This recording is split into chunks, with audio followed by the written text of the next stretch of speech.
हमारे पास जो next question है, इस क्वेश्चन के अंदर आपको डायरेक्शन कोसाइंस बताने हैं। अब देखिए, सबसे पहले जो मैंने आपको पढ़ाया है डायरेक्शन कोसाइन, उसका मतलब क्या होता है, सबसे पहले आप वो सोचिए। देखिए, क्वेश्चन के अंदर मैंने आपको जो डायरेक्शन कोसाइन बताए हैं वो क्या बताए हैं। देखिए, सबसे पहले इस चीज को समझिए कि डायरेक्शन कोसाइंस का मतलब क्या होता है। देखिए, मैं मान लेता हूं कि मेरे पास कोई भी एक एक्सिस है, this is your x axis.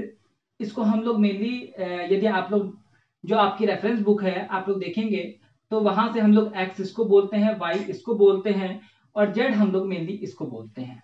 ठीक है, मानने में आप किसी को भी कुछ भी मान सकते हैं, इट डजंट मैटर। लेकिन यदि आप जो भी रेफरेंस बुक यूज कर रहे हैं तो हम लोग जो मेनली जो यूज करके चलते हैं वो ये नोटेशन यूज करके चलते हैं, एक्स ये, वाई ये, जेड ये।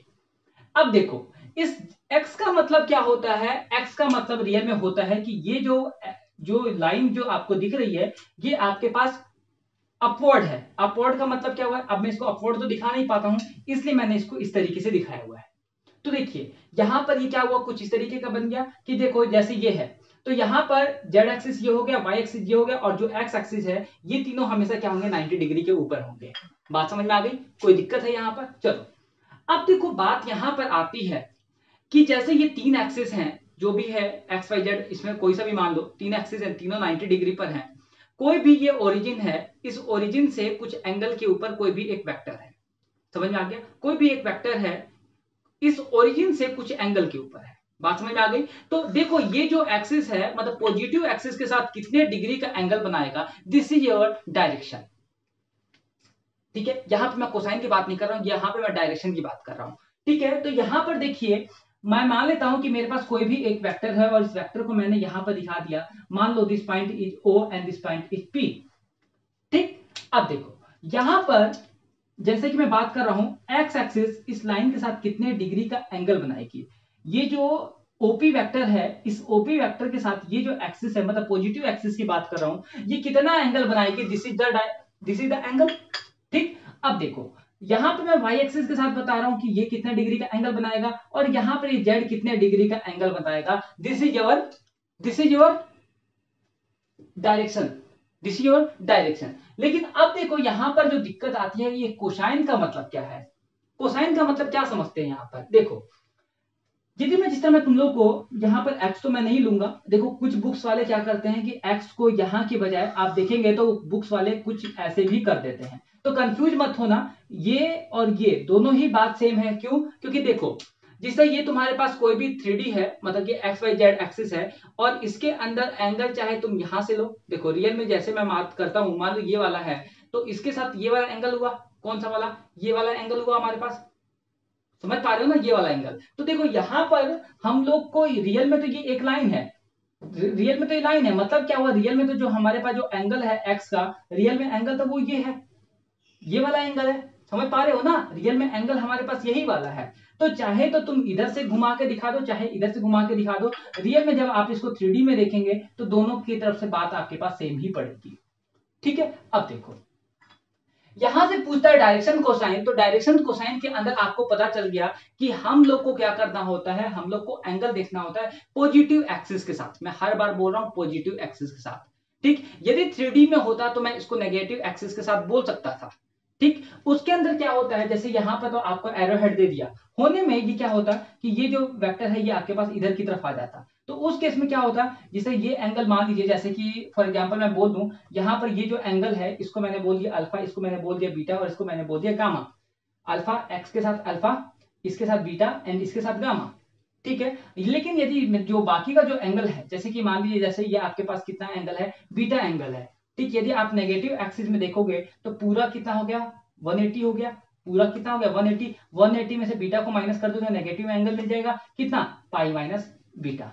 ठीक, लेकिन हम लोग यहाँ पर 3D नहीं पढ़ रहे हैं, हम लोग यहाँ पर वेक्टर पढ़ रहे हैं, इसलिए यहाँ पर डायरेक्शन कोसाइन हमारे पास कितना होगा, cos alpha cos beta cos gamma. Cos alpha cos beta cos gamma का मतलब यहाँ पर क्या हुआ, मैं कॉस ही क्यों यूज करता हूं, बात यहाँ पे भी आती है। वैसे तो मैंने इसको थ्योरी में पढ़ाया भी है, लेकिन जो बच्चे नहीं पढ़े हैं उनके लिए समझ लो एक बार, हम इसको कॉस क्यों बोलते हैं। रीजन इज दैट, देखो जैसे मान लीजिए कि मैं इसको समझाने के लिए बोल देता हूं कि ये आपके पास कोई भी एक परपेंडिकुलर ड्रॉ हो गया, 3D के अंदर आप ड्रॉ करेंगे परपेंडिकुलर गिरेगा। ठीक, अब देखो यहां पर मुझे ओपी वेक्टर पता है, मुझे एंगल पता है। देखो आप लोगों ने ये रिलेशन पढ़ा है, ठीक। यहां पर आपको हाइपोटेनस पता है और आपको एंगल पता है, ठीक है। और आपको क्या पता है, यहाँ पे परपेंडिकुलर नहीं पता, ठीक। लेकिन आपको ये पता है ये कौन सी एक्सिस है। तो मतलब यहाँ पर ओवरऑल हम लोग को क्या यूज करना पड़ता है, ये वाला यूज करना पड़ता है।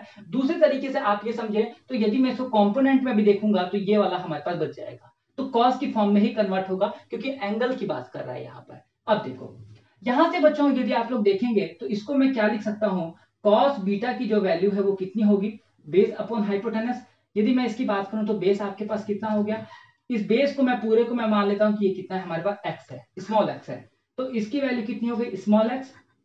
ये वाला वैल्यू कितना हो गया आपके पास, हाइपोटेनस कितना है, this is your OP vector. देखो ओपी वेक्टर ये क्या है आपके पास, ओपी वेक्टर। रियल में ये हम लोग मैग्नीट्यूड की बात करते हैं क्योंकि जो एंगल है this is the constant value. Angle जो होगा वो आपके पास क्या होगा, कांस्टेंट वैल्यू। मतलब क्या है कि ये भी कांस्टेंट ये भी कांस्टेंट, तो ये जो कांस्टेंट वैल्यू है this will be equals to x and this OP vector, इसका हम लोग मॉडुलस लेंगे एंड ये आपके पास जो वैल्यू आएगी वो एक कांस्टेंट वैल्यू आएगी, मतलब कि मैग्नीट्यूड आएगा and it is represented by small R. तो हम लोग इसको कैसे दिखाते हैं, स्मॉल आर से। दिस ये जनरल नोटेशन दिखाने का तरीका है, इसलिए मैं ये सारा काम कर रहा हूं। चाहो तो तुम इसको ओपी वेक्टर के मैग्नीट्यूड ओनली तुम इतना भी दिखा सकते हो, लेकिन मैंने आपको जैसे कि लास्ट क्वेश्चन में मैंने बताया कि वेक्टर दिखाने का तरीका ये भी होता है और वेक्टर दिखाने का तरीका ये भी होता है, लेकिन मैग्नीट्यूड की बात कर रहे हैं इसलिए मैंने इसके ऊपर वेक्टर नहीं लगाया है।